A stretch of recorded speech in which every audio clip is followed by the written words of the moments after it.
I have good ideas on that, but I can't prove because this is a biological question, in fact, that you raise.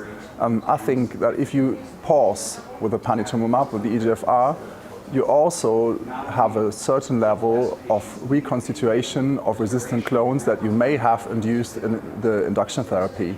So there's a kind of exhaustion if you continue EGFR and the clones are there and there are enough to have the resistant tumor.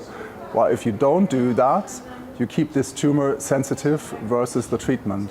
So that, of course, invokes the possibility to have a very efficient re-induction therapy. So I think there's a good biological rationale that we can extrapolate from other people's work, but we cannot prove mechanistically in our trial because we lack the longitudinal biopsies in terms of liquid biopsies that we would need to prove that. But I think the clinical data are very much suggesting that this biological rationale is behind it.